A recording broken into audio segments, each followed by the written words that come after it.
الله پاک فرمایي یو بل پسې مې لګیا مونږ ډیر کارونه دي چې ځان ته ساتو چې دا ګناه دی لیکن صدا سے کارونه هم شته چې هغه ګناه نه بلکې غټ ګناه دی او ناروا دي خو مونږ د هغې نه ځان نه ساتو مونږ ته هغه اړو ګناه ښکاري نه مونږ ته هغه اړو ناروا ښکاري نه او مونږ هغه اړو څه ګڼو نه حالان کې نیکۍ یې راله خرابې کړي ګناهونه یې راله ډېر کړي عملنامه یې راله توره کړي لکه یو د هغې نه دا پردی خبرې دي چې بیک بایټینګ ورته وایي غیبت ورته وایي نن سبا دا په ښځو کې سړو کې وړو کې ډېر زیات دی بس چې کوم سړی نه وي نو زمونږ خلک هغه په تخته باندې واچوي او اپریشن ولا کوي خو بغیر د نشې نه حالان کې مسله دا ده د دین خبره دا ده چې یو سړی شته نه غایب دی نو د هغه به ښه او بد نه که یو سړی مړ دی نو د هغه به ښه او بد به نه یادی دا هدایات مونږ ته هغه نبي را کړي کوم نبی صلی الله علیه وسلم چې مونږ منلی دی او زمونږ په هغه باندې ایمان دی بغیر د هغه د ایمان نه د هغې نبي زمونږ ایمان جوړېدی نه شي مونږ مسلمانان جوړېدی نه شو مونږ جنتیان کېدی نه شو د هغې نبي صلی الله علیه و آله وسلم وینا دا وه چې یو سړی مړ دی نو د هغه ښه یادوی او بد نه چې یو سړی نشته یو بنی آدم په محفل کې نو د هغه ښه یادوی او بد نه نه مخامخ یو سړي پسې ښکاره په ښکاره خبرې ښې دي او نه شا په شا ښې دي بعضې سړی وایي وی زه چا نه یریږم نه زه مخامخ خبره کولی شم یو سړی شرمولی شم او ملامته کولی شم قرآن دې دواړو ته بد ویلي و چې ویل لکل همزه او لمزه تباهي ده او هلاکت دی هغه چاله کم سړی چې مخامخ بد وی او کم سړی چې شا په شا باندې بد وی د دواړو دپاره تباهي ده او بربادي ده دا داسې ناروا دي چې موږ ته خو ناروا نه ښکاري موږ ته خو ګناه نه ښکاري خو د روایاتو نه معلومه وه چې الغیبت اشد من الزنا دا غیبت چې دی دا پردی خبرې چې دي دا د زنا او د بدکارۍ د پاسه دی بدعملي خو ځان له پیژني چې دا ګناه دی او ګناه کبیره دی زنا او بدکاري څومره ناکاره کار دی څومره د کرکې کار دی لیکن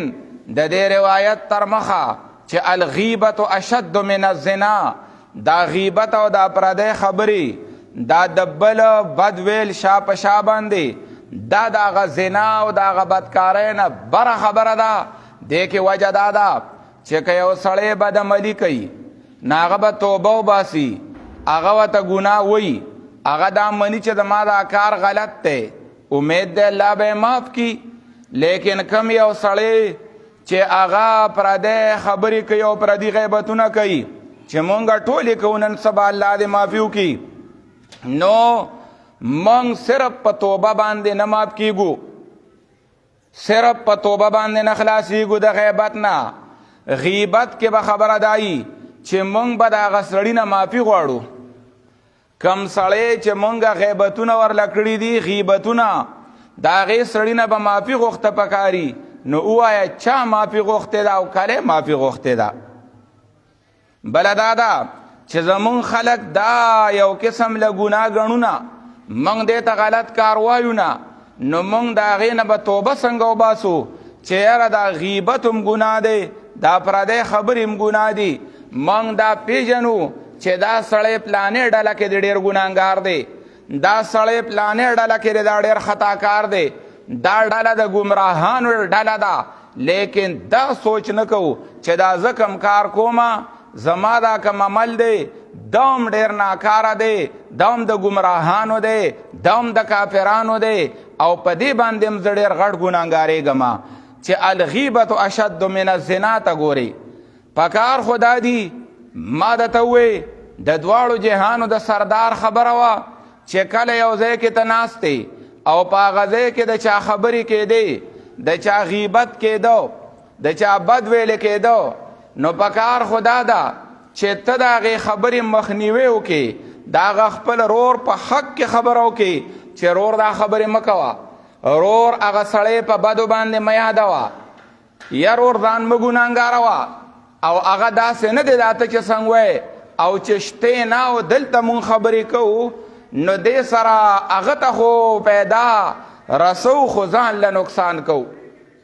ځان ګناهګارو نو پکار خدا دی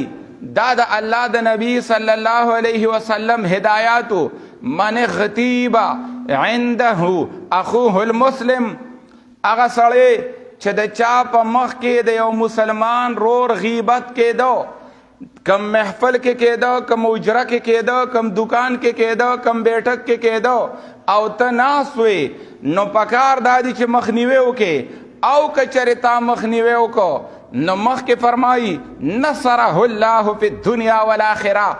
الله پاک به دې سړي سره دا چې چا مخنیوی کړی دی د رور په حق کې خبره کړې ده الله به ورسره په دې دنیا او په هغې دنیا امداد وکړي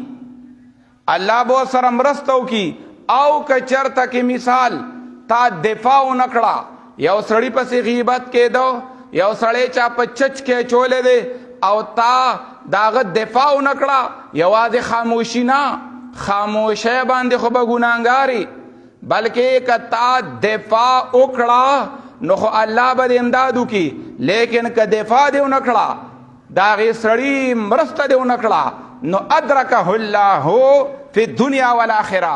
الله به په دې دنیا کې هم ونیوي تپوس به ترې کوي په آخرت کې به ترې هم تپوس کوي دا زمونږ دپاره اصولو د نبی صلی الله علیه وسلم د جهنم نه د بچ کېدو لارې مونږ ته ښولې مونږ د جهنم په لار باندې روان یو جنت غواړو لارم نیولې د جهنم ده مخ هم جهنم ته دی او غواړو دا چې زه به جنت ته رسمه د الله د نبی صلی الله علیه وسلم وینا دا وه چې کوم سړی په یو محفل کې د خپل رور دفاع کوي څوک د هغه بېعزتي کوي چېرته وله لور او خور یادوي چېرته ورله ښځه یادوي چېرته د هغه د مال غیبتونه کوي چېرته د هغه د جان غیبتونه کوي چېرته د هغه د خاندان بد وایي چېرته کې د هغه د روزګار غیبتونه کوي چېرته کې مثال لګیا دی د هغه د بدن چې په بدن کې کومه کمزوري ده د هغې بد وایي او په هغې باندې خبره کوي او یو سړي دفاع ونه کړه مرګرتیا ونه کړه هغه خلکو ته لاس ونه نیو چې مه کوئ سره د دې نه چې توانې و ویلی شو وی نه وي نو حبسه الله دا خبره واوره چې الله به دې ایثار کی الله به دا سړی راګیر کی علی جسر جهنم د جهنم په پل باندې به ایثار کی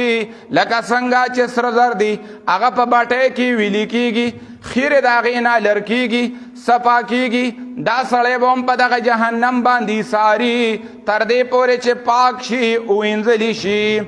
نیغ به نه ځي د باندې به الله وي بریک ورته والی دې ایثار کې ځکه د یو مسلمان رور دفاع نه ده کړې د یو مسلمان رور په عزت باندې حمله کېده د هغه غیبت کېدو دی په هغه محفل کې ناست و خاموش تماشایي و نو دا ایثار کې او کم سړي چې دفاع کړې وه کم سړي چې د یو مسلمان په حق کې خبره کړې وه ملایکو ته به وایي دی نیغ جنت ته رسوئ دا د جنت هغه لارې دي مونږ ته نبی صلی الله علیه وسلم ښودلې مونږ ته قرآن ښودلې مونږ په کومه لار باندې روان یو که دغه مجردانو هغې ښایسته ده چې په هغې کې پردی خبرې کېږي غیبتونه کېږي که د ښځو غم دی په کور کې عذر ورته وایي نو هغې هم پردي غیبتونه کوي پردی خبرې کوي دغه زنانه کله یو زنانه پسې راغستې ده کله بله زنانه پسې راغستې ده کله اسخر خواخې پسې راغستې ده، کله ګاونډیانو پسې راغستې ده او لګیا دي. زمونږ هر دکان د غیبتونو مرکز دی، زمونږ هر جومات د غیبتونو مرکز دی، زمونږ هر مدرسه د غیبتونو مرکز دی، زمونږ هر اجرا د غیبتونو سنټر دی، زمونږ هر محفل چې دی هغه د غیبت نه خالی نه دی. حالانکه د الله وینا داوا سورة الحجرات کې ولا یغتب بعضکم بعضا، د یو بل غیبتونه مکوئ، یو بل پسې مه لګیا. مسلمان دی مسلمان پسې نه لګیا، یو انسان دی بل انسان پسې نه لګیا. خو غضب دا دی چې یو نسب والا یو بل پسې لګیایي، د یو نیک اولاد دی یو بل پسې لګیایي، د یوې پیشې خلک دی ډاکټر به د ډاکټر غیبت کوي، استاد به د استاد غیبت کوي، مولا به د بل مولا غیبت کوي،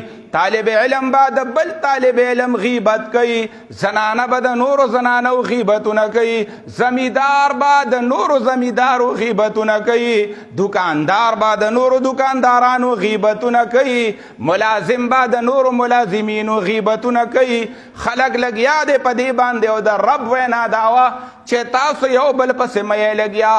دا خو ته یو سړي لا عزت خرابه دا په عزت باندې اٹیک دی او عزت کور ډیره لویه خبره ده، معلوم دوره لویه خبره نه ده، دا بدنم دا دوره لویه خبره نه ده، جسمانی تکلیفم دوره لویه خبره نه ده، لیکن عزت والا خبره چې ده دا په عزت باندې اٹیک دی. نبی علیہ الصلوۃ والسلام فرمایلیو یا خلکو لا تغتابوا المسلمین، د مسلمانانو غیبتونه مکوئ، مسلمانان په چچ کې ما چوئ، ولا تتبعوا عوراتهم، د مسلمانانو عورتونو پسې مکیږئ. کنی کم سړی چې د بل پرده اوچتوي الله به د هغه نه پرده اوچته کي، چې بل شرموي الله به هغه شرموي، چې بل ملامته کوي الله به هغه ملامته کي. یو حدیث پاک کې راغلیو چې ته یو سړی شرمې په یو ګناه باندې په یو غلطۍ باندې نوې دی به د مرګ نه مخکې په دغه ګناه او په دغه غلطۍ باندې الله ککړ کي، هغې به دې مري د مرګ نه مخکې به دا وګوره وته. او ورپسې داسې ویلي قرآن پاک کې چې ایحب احدکم ان یاکل لحم اخیه میتا فکرهتموه. دا غیبت او دا پردی خبرې داسې دي لکه د مړ رورو غوښې خوړل. د مړ رور چې غوښې خوري هغه خو نه پوهېږي،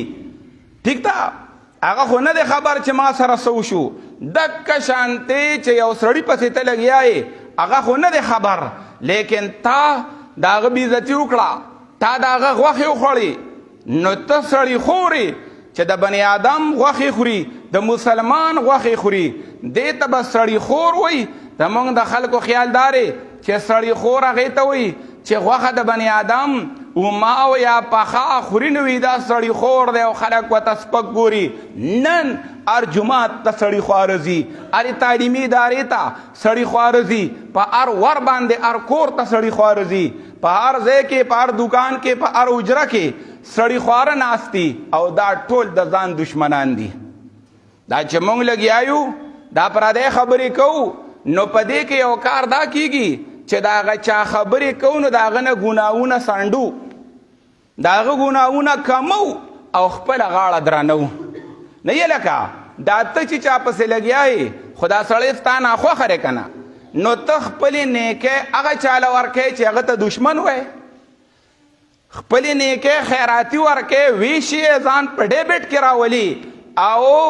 هغه چاله ورکوې کم سړی چې ستا په نظر کې غلط دی، کم سړی چې ستا په نظر کې سپک دی، کم سړی ته چې ته په کمزوري او په سپک نظر باندې ګوري، نو دا خو ستا نیکۍ به هغه لځي. دا خو د نبی علیہ الصلوۃ والسلام وینا وه چې اتدرون من المفلس، تاسو پیژنئ چې غریب چاته وي، عجز چاته وي. صحابه کرامو خو فرمایل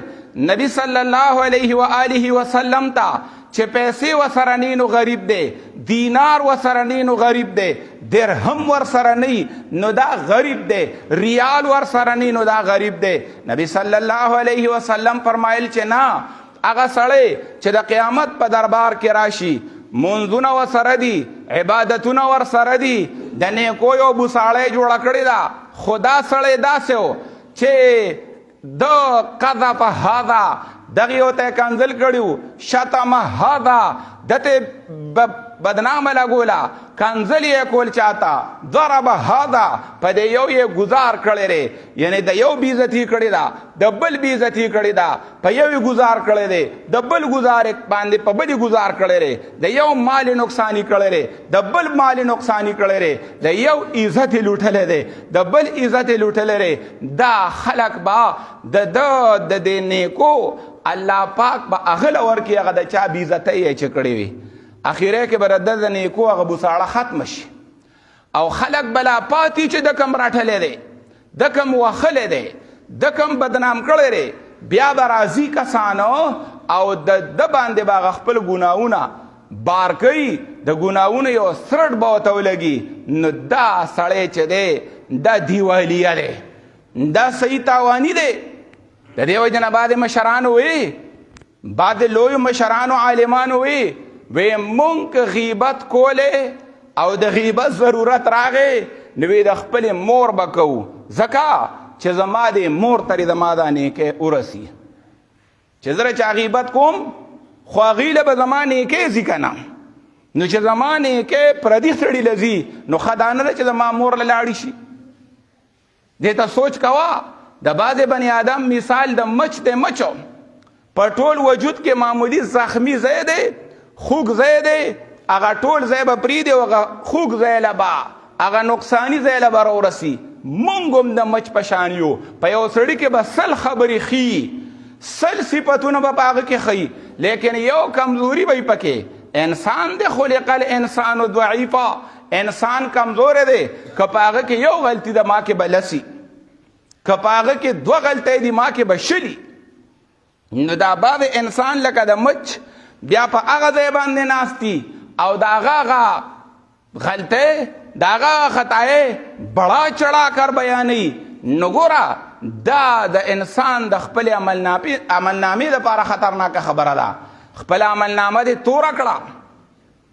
خلکو پخوا ماشومان وي هندو سړی کافر سړی په ځان نه پوهیږي، نن مسلمان په ځان نه پوهیږي،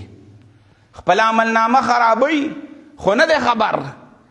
کاغه میان دي کاغه مولان دي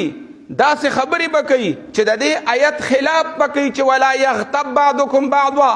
یو بل پسې مه یې لګیا، د یو بل سپکې مه وایې. بعضې خلک وایي دا ګورې ثواب دی، دې باندې مونږ ثواب ګټو. یلکه په دې کې ثواب نشته، دا د دعوت طریقه نه ده. د دعوت طریقه خو دا ده چې ادفع بالتي هي احسن، د دعوت طریقه خو دا ده چې خذ العفو وامر بالعرف واعرض عن الجاهلین. د دعوت طریقه خو دا ده چې ادعو الى سبیل ربک بالحکمة والموعظة الحسنه. دا د دعوت طریقه ده. د دعوت طریقه دا نه ده چې په جماعت کې کینا او د هغه ته کافر وایي او هغه دته کافر وایي، د هغه ته کافر وایي او هغه دته کافر وایي. د سره قرآن دی، دا بل اهل قرآن دی. یو بل ستایي په جماعت کې عجیبه غونده کې چل دی،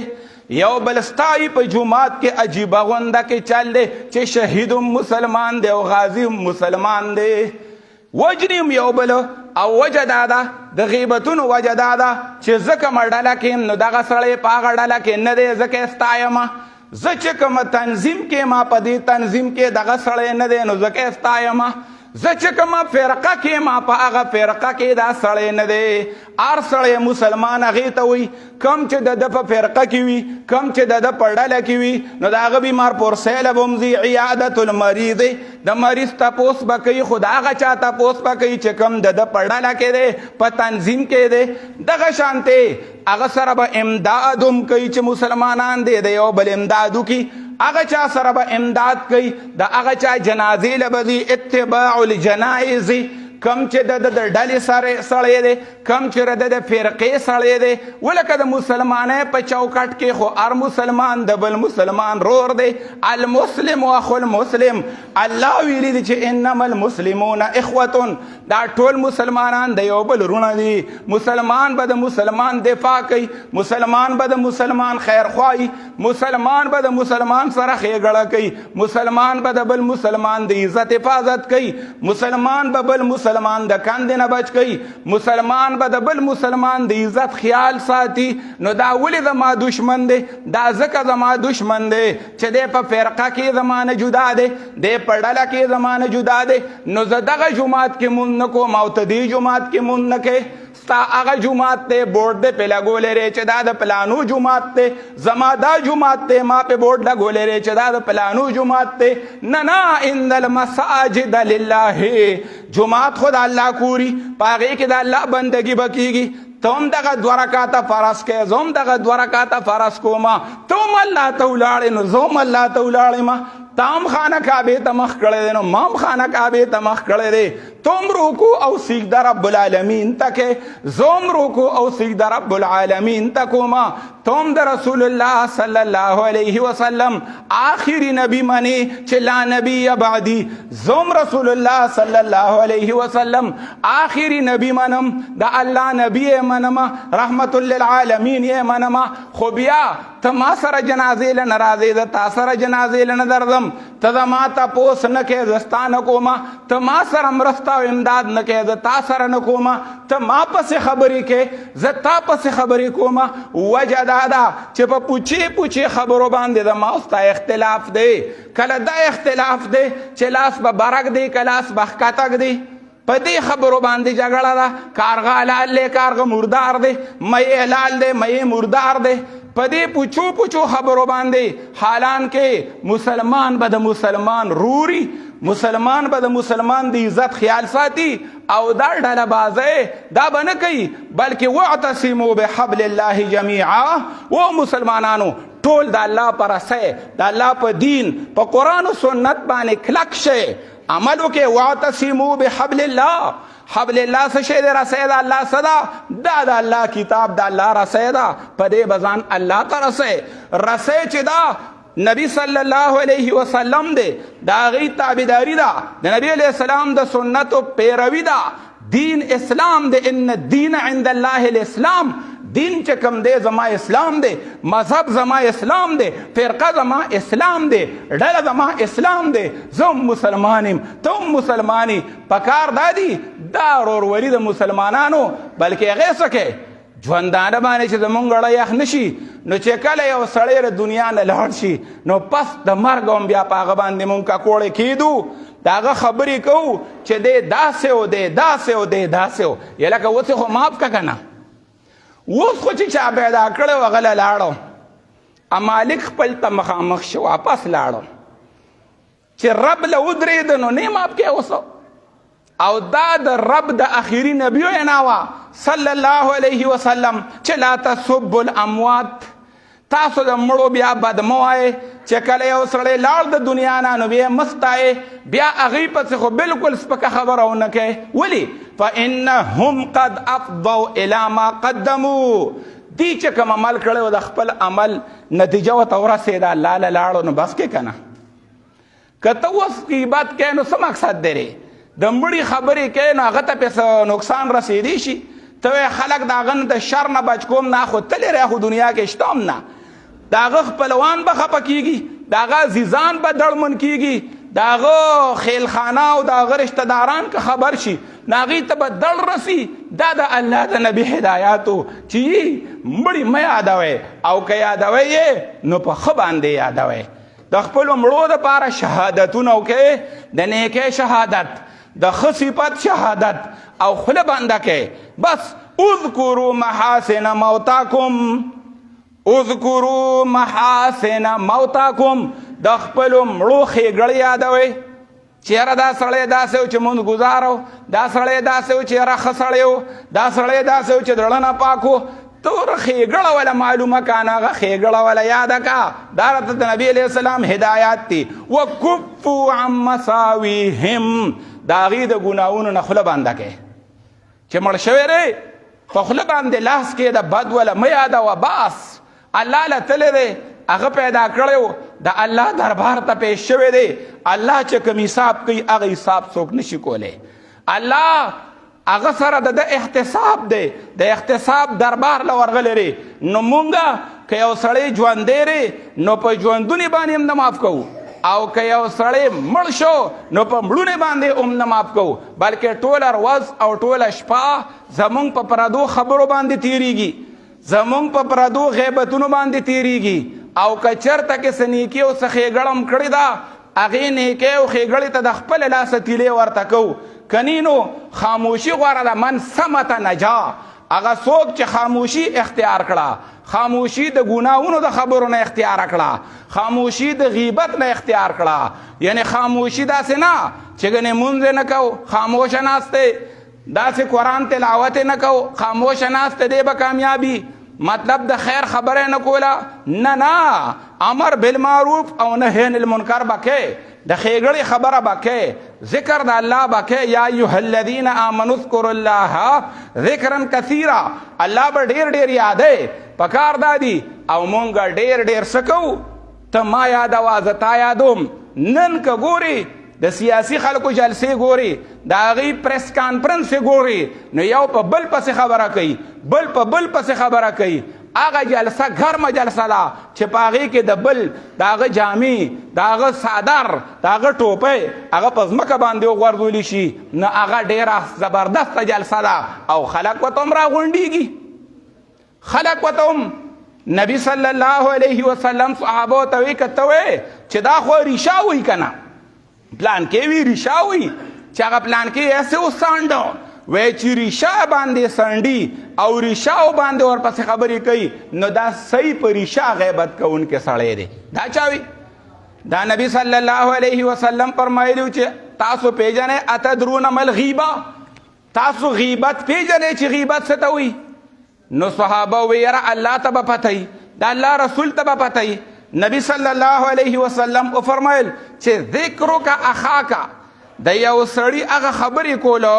چې هغه په هغې باندې خفه کېږي که چېرې هغه دلته موجود وی نو نبی علیه الصلاة والسلام ته صحابه وی ان کان فیه ما اقول صحابي وی که چېرې زه څه ویم او دا خبرې په هغه کې وي لکه چا پسې چې خبرې کومه په ریشهو لګیا یم چې سړی غل دی هغه سړی زناکار دی هغه سړی جوارګر دی هغه سړی دوکمار دی پلانکې دی ډینګې دی ګوډ دی شل دی او یا مطلب خاندان باندې داسې دی په نسب باندې داسې دی په مال باندې داسې دی که دا زه ریشه ویمه نو نبی علیه الصلاة والسلام ورته وفرمایل چې ریشه وی نو فقد اغتبته دا بېشکه دا تا غیبت وکړو دا غیبت دی که نه نو یې که چېرې نه یو تی وی نه خو بهته دا خو پې تا بهتان ولګو اخو لا بله خبره ده وګوره ورته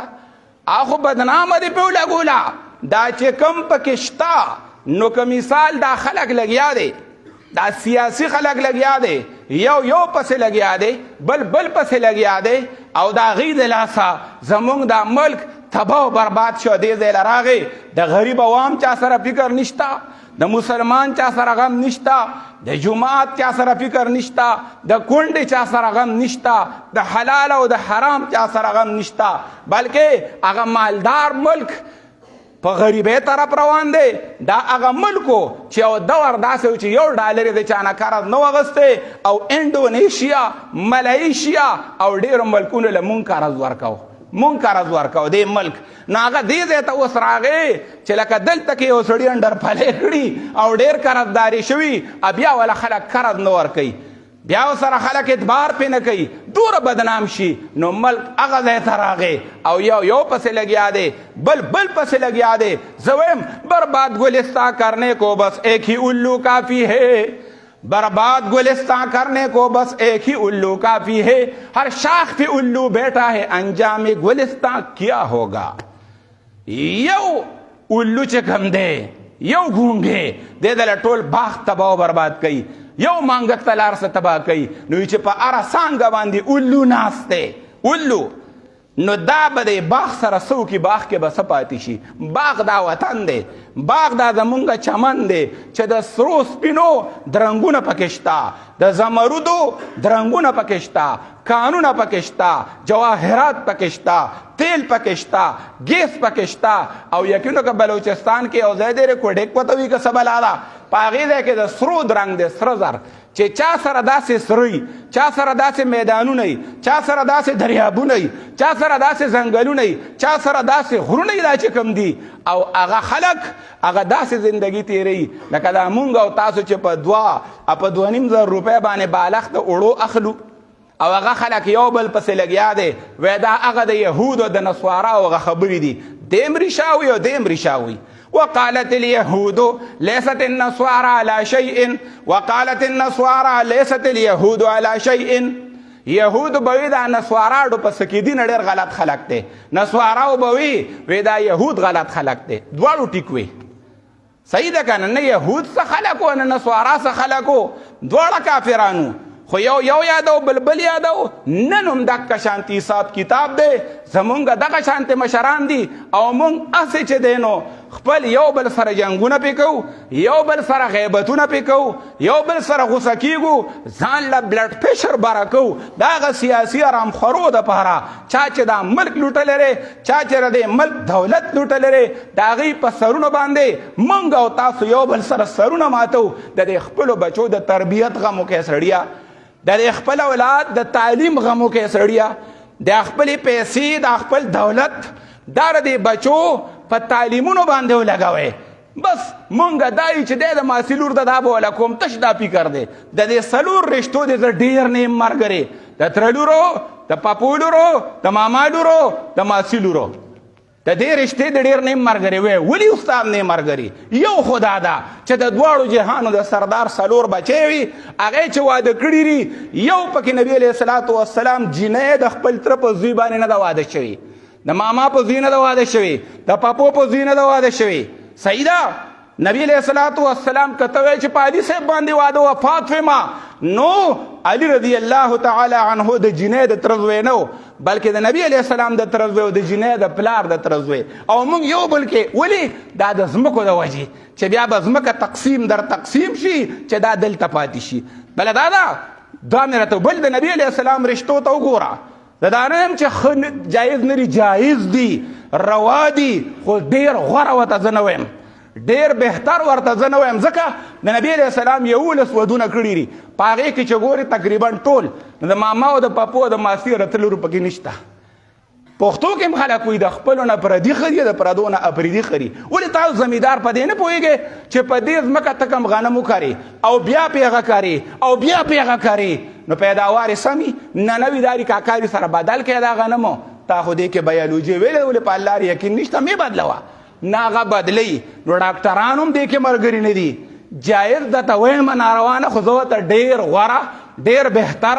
نه وایم. زمونږ سره بس صرف دا فکر دی اوهو پردي خلک به بیا راشي. وی نبی علیه السلام په پردو خاندانونو کې رشتې کړي دي. نبی علیه السلام ابوالعاص له بچی ورکړې وه، ابوالعاص رضی الله تعالی عنه له. نبی علیه الصلاة والسلام عثمان رضی الله تعالی عنه له بچی ورکړې وه چې وفات شوه، بله بچی بیا عثمان له. او زمونږ دا خلک په نږدو کې یو بل سره بیا لګیایي. نو معذورانو مو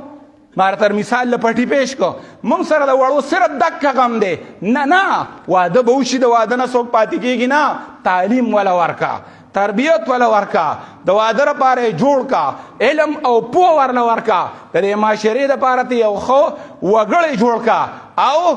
د دې دپاره یې جوړ کا چې کوم را روان وخت د را روانې زمونږ او تاسو چې کومه زمانه کې ژوند تېرو، زما او ستا بچې به دې زمانه کې نه را روان سوچ کوه،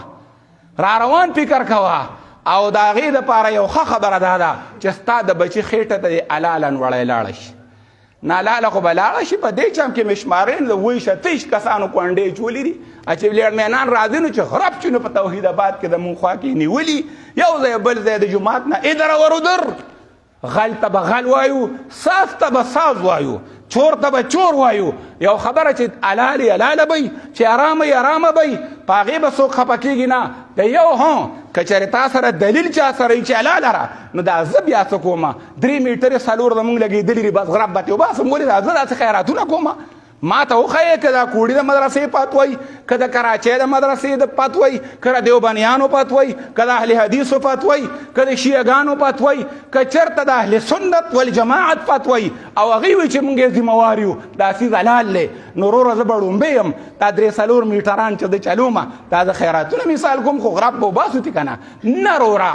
د بچی خېټه ته چې حلالا وړی لاړه حلال رزق لاړو احتیاط پکې مونږ خو کیسه کوو چې امام پلانکې او امام ابو حنیفه رحمت الله علیه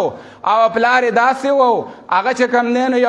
یو سیو را روانو په اوبو کې و د هغې نه یې چک کړی و بیا ورسره غم او مالک پسې ګرځېدو او چې دی نو داسې چلو د حلالو د حرامو او بیا څلوېښت ورځې چې دی نو ځان ساتو چېره دا زما خېټه کې به دا حرامي